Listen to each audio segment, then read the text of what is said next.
강남에 건물 갖고 사업 갖고 싶은 게 당연한 거거든요. 야, 이제 강남에 공급이 너무 많다, 인구가 줄다. 여러분들, 전국에서 다들 강남으로 올라오고 있는 상황입니다. 부동산 투자라는 것 자체가 단기로 한다는 게 말이 안 돼요. 최소 한정권은 봐야 돼요. 그 시드머니 가지고 아파트를 산 분, 그 시드머니 가지고 건물을 산 분, 또 다 다르더라고요. 타이밍도 굉장히 중요하다라는 거. 청약이 되는 거는 거의 번개 맞을 확률이라고 생각을 하고요. 저는 청약 안 합니다. 자, 다음 질문입니다. 지금까지 다양한 분야를 해보신 것 같은데 경매, 아파트, 빌딩 비교해서 각 분야의 장단점 솔직하게 비교 부탁드립니다. 아파트 살 돈을 마련하기 전에는 경매를 먼저 하는 것도 좋다고 생각을 해요. 혹은 이제 수도권에 있는 아파트 청약을 하는 걸 저는 권장을 드립니다. 무슨 부동산 투자라든지 처음부터 목돈을 갖고 할 수는 없어요. 처음부터 강남 아파트, 강남 빌딩 사면 좋죠. 근데 어떻게 사람이 몇십억이 뚝딱 생깁니까? 안 되죠. 모았으면 그 돈들을 따로 투자를 해서 그 돈들이 일을 하게 만들고, 이 돈들을 자꾸 만나게 해서 불려나가는 거거든요. 이거를 적게는 10년에서 길게는 20년, 30년, 40년 해나가는 겁니다. 그러면서 강남 건물 갖고 계시고, 근데 그분들의 첫 시작도 조그만 아파트 혹은 빌라 이런 거부터 시작을 했겠죠. 올라가는 단계다 라고 저는 말씀을 드릴 수 있을 것 같아요. 경매는 금매보다 좀 싸게 살 수 있다고 생각을 하잖아요. 근데 경매는 약간 장점은 싸게 살 수 있지만 단점은 좀 경쟁이 치열하다. 맞아요. 아파트 같은 경우에는 단기 투자하기에는 세금도 너무 세요. 그래서 단기 투자는 조금 어렵지 않나라는 생각을 합니다. 부동산 투자라는 것 자체가 단기로 한다는 게 말이 안 돼요. 최소 한정권은 봐야 돼요. 근데 이제 내가 산 타이밍이 만약 운이 진짜 좋았어. 저희가 그랬어요. 반대 위치에 계신 분들은 또 운이 안 좋으셨던 분들도 굉장히 많더라고요. 그리고 그 당시에 그 시드머니 가지고 아파트를 산 분, 그 시드머니 가지고 건물을 산 분, 또 다 다르더라고요. 타이밍도 굉장히 중요하다라는 거. 아파트 투자가 조금 더 빌딩 투자보다는 이제 쉽게 여겨질 것 같아요. 빌딩 같은 경우 이제 처음 투자하시는 분들은 되게 막막하실 것 같기는 해요. 이제 빌딩 시장도 되게 투명해졌어요. 일반 분들이 검색하기에, 거래량 체크하기에 너무 좋은 시장이다라는 거. 아파트는 어쨌든 투자 개념보다는 내가 사는 집이라고 생각을 하세요. 뭐 예를 들어 경기도 수원에 아파트를 내가 살고 있어. 뭐 예를 들어 조금 올랐어. 그러면 이제 상급지로 갈아타셔야죠. 그리고 서초구 우면동, 그리고 그 다음에 서초동으로 들어올 수 있고. 그러니까 아파트를 한 번 샀다고 해서 끝나는 게 아니에요. 그걸 투자라고 생각하시면 안 돼요. 대한민국에서 살고 계신 분들은 어찌됐든 내 집 마련을 꼭 반드시 하셔야 됩니다. 그리고 샀다고 끝이 아니고 팔고 갈아타세요. 그게 안 되면은 뭐 3~4평 사고서 그리고 또 살다가 40평대로 옮기세요. 집은 넓을수록 좋거든요. 평수를 늘리든 지역을 옮기든 저는 어쨌든 그거를 하고, 건물 투자는 그거 외로 이제 돈이 들어왔을 때 건물 하시거나 권장을 드리죠. 아파트 투자 같은 경우는 임차인이 한 명일 텐데 건물 같은 경우도 여러 명이다 보니까 그런 관리적인 면에도 조금 다를 것 같습니다. 자, 이렇게 좀 정리를 해드릴게요.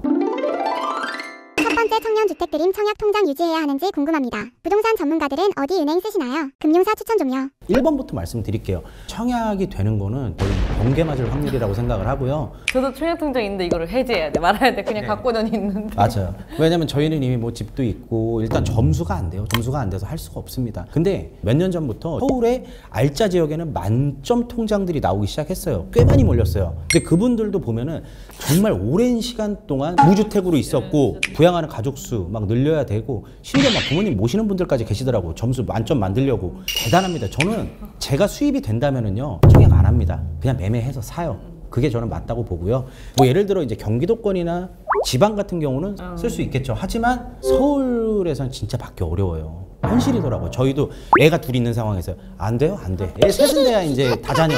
이거 들어가지. 애 둘 갖고 요즘 명함도 못 냅니다. 저도 청약 통장을 넣고 있는데 해지하고 그 돈으로 뭐 경매 투자나 이런 걸 하는 게 좀 더 나을까요? 근데 저는 일단 갖고 있으라고 얘기하고 싶어요. 왜냐면 우리 PD는 지금 이제 20대 후반이에요. 뭐 5년 안쪽으로 결혼할 수 있겠죠. 그럼 아이가 생기겠죠. 그럼 신혼부부 특공이 되잖아요. 그러면은 예를 들어 경기도권에 가서 청약을 도전해가지고 분양 받아가지고 뭐 2년 뒤 잔금하는 납부 조건 이런 식으로 내 집 마련한다 그러면은 진짜 좋거든요. 뭐 어쨌든 갖고 있어라. 그리고 서울은 힘들다. 경기도에서 시작해서 갖고 올라올 수 있다. 사고 팔고 해가지고요. 그리고 두 번째 질문에 답을 드리자면요, 무조건 1금융권이죠. 지금 잘 모르시는 분들이 농협통장 쓰시는 분들이 그렇게 많더라고요. 그거 되게 많더라고요. 근데 저는 국민은행, 신한은행, 기업은행, 우리은행, 하나은행 5대 금융을 쓰는 걸 저는 권장을 드려요. 주택에 관련된 그 대출이 거기서 일단은 가장 좋거든요. 첫 번째 방금 말씀드린 5대 은행은 대출 받기가 좋아요. 왜냐하면 금리가 1금융권이기 때문에 쌉니다. 반대로 근데 예금을 넣는다, 이자를 받아야 된다, 그럼 2금융이 당연히 좋겠죠. 있겠죠. 수협, 농협, 신협, 새마을금고, 네, 이런 곳들 있잖아요. 이런 데들은 아무래도 1금융권보다 돈을 넣어놓으면 예금이나 뭐 적금을 넣어놓으면 이자는 더 높은 건 맞아요. 그래서 내가 대출을 받을 거다. 그럼 1금융권을 쓰는 게 좋고요. 내가 넣어놓고 이자를 받을 거다. 라고 하면 이금융에다가 돈을 예금이나 적금을 해놓으시는 게 좋습니다. 그러니까 청년이라고 말씀 주셨으니까 돈을 모으는 단계라고 생각하거든요. 그러면 이금융권에다가 해놓으시는 것도 좋습니다. 저희 예전에는 처음 사업할 때 새마을금고 많이 썼었거든요. 맞아요. 새마을금고. 그러다가 이제 대출을 내 집만을 할 때부터 이제 SC제일은행, SC은행으로 갔다, 맞아요. 우리은행으로 갔다, 맞아요. 신한 같이 하고 맞아요. 있습니다. 돈을 모을 때는 이금융, 그리고 이제 자산을 불릴 때는 1금융, 이렇게 정리를 해드리도록 하겠습니다. 저는 현재 24살에 직원 1명으로 월에 매출 2억에 4천 정도 남는 법인을 운영하고 있습니다. 큰 사무실은 필요가 없어서 사옥을 구하는 게 맞을까 고민이긴 한데 최대한 빨리 강남에 꼭 작은 사옥이라도 가지고 싶은 목표가 있어서 현금이 최소 얼마나 필요하고 월 이자가 어느 정도 될지 실제 제 상황, 원하는 조건과 비슷한 건물 두세 개 가지고 대략적인 예시 들어주실 수 있을까요? 이 정도 10명에서 15명 탑층 5층 쓴다고 하면은요, 대지가 70평 정도 나와야 돼요. 그래야 탑층이 한 20평 정도 나오거든요. 1조건 사선 제한 때문에요. 그 70평 정도면은 우리가 평당으로 따져봤을 때 한 20억 정도 있어야 되지 않을까 싶어요. 현금으로 20억 정도 투자하고 이제 나머지는 레버리지를 사용해서 최소 80억에서 많으면 100억 정도, 그 정도 때 건물을 살 수 있을 거라고 보이거든요. 그래서 현실적으로 시드머니는 20억 정도가 필요하다.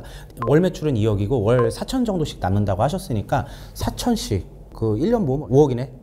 그러면 4년 모으면 가능한 거네요. 또 시간이 지나면 사업이 더 잘 돼서 이 맞아요. 4천 남는 구조가 1억이 남는 구조를 맞아요. 될 수 있기 때문에 네. 네, 그 시간을 좀 단축시킬 수 있지 않을까 생각을 하고 그 10억대 위주로 사옥을 찾는 분이 계셔서 물건을 많이 찾아봤는데 강남에도 신축되어 있는 거 지금 13억에서 15억 정도면 사옥으로 또 매입할 수 있는 물건이 그거는 있습니다. 한 층 말고 2개 쓰셔야 돼요. 그렇죠. 네, 이제 그런 5층, 4층. 경우에는 네. 네, 두 개 층을 쓰더라도 네. 그렇게 또 먼저 매입하고 또 쓰다 보면은 또 그 또 매각하시고 또 더 큰 걸로 갈 수 있지 않을까 생각을 합니다. 그래서 그때 되면은 밑에 임차 중고를 갖다가 한 층 더 내보내고 이게 3개층 쓰시고 그다음 4개층 쓰시고 이런 식으로 불려 나가다가 다 쓰게 돼가지고 진짜 넘쳤을 때 그때 이제 매각하고 이제 넘기시는 것도 괜찮고요. 그러니까 사업하시는 분들은 사옥 구매하는 거를 진짜 저는 적극 권장을 합니다. 왜냐면 집을 이렇게 구입하는 것보다 건물 사는 게 훨씬 더 쉽거든요. 사업자일 경우에는요. 그리고 법인이 직접 사용한다. 대출도 잘 나고요. 금리도 굉장히 저렴해요. 대표 한 명에 직원 한 분이면 지금 매입해서 5층 쓰시다가 나중에 또 4층 뭐 이렇게 확장해도 되는 거잖아요. 어린 나이에 매출 2억에 4천 정도 남는 법인을 운영하고 계시면은 진짜 젊은 분들도 요즘 사업 아이템들이 워낙 많으니까 온라인이나 뭐 이커머스나 혹은 진짜 엔잡 쪽 사업이 요즘 굉장하더라고요. 저도 이제 주변에 많이 봤는데 그런 분들이 다 욕심 있는 게 강남 사옥이에요. 지금이야 뭐 강남이 공급 많다 하죠. 저렇게 젊은 분들도 결국에는 사업체가 커지면 강남에 건물 갖고 사업 갖고 싶은 게 당연한 거거든요. 4050, 60 세대들이 야 이제 강남에 공급이 너무 많다, 인구가 준다. 아이고 여러분들, 전국에서 다들 강남으로 올라오고 있는 상황입니다. 어쨌든 세대 교체가 되더라도 한 세대의 사업자가 빠진다고 하면은 그 세대가 빠지면 다음 세대가 또 올라가는 거고요. 최근에 저희 막 00년생 이런 친구들이랑 같이 일하러 하고 있어요. 저는 00년생을 처음 봤어요, 살면서. 네. 저희 아들이랑 10살밖에 차이가 안 나요. 02년생도 있어요. 02년생 이런 친구들이랑 요즘 제가 같이 밥 먹고 일하고 있습니다. 같이 촬영해주고 있거든요. 네, 세대가 바뀌는 거예요. 너무 우리 세대 때만 생각하면 안 돼요. 네, 그리고 이게 다 뭐 온라인화 된다고 뭐 재택근무 막 이렇게 많아지고 뭐 대기업입니까? 대기업조차도 지금 재택근무를 없애고 있는 상황이에요. 우리나라는 재택근무가 될 수가 없어요. 물론 할 수는 있겠지만 우리나라 정서상 중소기업 절대 안 돼요. 네, 저는 그렇다 생각을 하거든요. 어찌됐든 서울의 모든 곳이 다 적용되는 건 아니지만 최소한으로 강남 혹은 이제 뭐 용산이라든지 마포라든지 이렇게 업무 지역이 기본 베이스가 있는 곳들은 이제 세대 교체가 되면서 올라올 거다. 부동산 경기가 안 좋다 막 이렇게 해서 안 좋게 보는 시선들도 있으시겠지만 이때가 기회다 하고 이때 좀 사업이 괜찮으신 분들은 사옥을 살려고 또 많이들 보고 계시니까 맞아요. 네. 결국 대표님들 목표는 강남에 사옥을 갖고 싶다 이더라고요. 네. 내가 회사 대표면 좋은 환경에서 내가 직원들 같이 이렇게 근무하고 싶고 솔직히 강남에서 근무해야 직원 채용 잘 돼요. 예를 들어서 제가 뭐 노원구에서 회사 운영하고 있다 생각해 보세요. 직원 채용이 되겠어요? 하려고 하시겠죠. 아니에요. 진짜 왜 강남에 회사가 많고 왜 마포에 회사가 많고 왜 용산에 회사가 많냐면 거기에는 어쨌든 기본적으로 업무 지구가 있기 때문에 그런 거예요. 네, 저는 그렇다 생각을 하거든요. 이게 없어지지 않잖아요. 그렇죠. 오늘 이렇게 저희가 Q&A를 이제 또 오래간만에 해봤는데요. 많은 분들하고 이게 질문 뭐 한 9개 정도 한 것 같은데 좀 더 달아주세요. 얘기하고 싶어 죽겠네. 네. 아무튼 오늘 되게 뜻깊은 시간이었고요. 한 다음 달쯤 해갖고 다시 한번 또 게시판에 올릴 테니까 뭐 뼈 때리는 얘기들 좀 많이 좀 올려주세요. 오늘 질문 너무 약했어요. 많이 올려주시면은 네, 성심성의껏 저희가 또 즐겁게 컨텐츠로 만들어 보도록 하겠습니다. 또 영상 시청해주셔서 감사합니다. 감사합니다.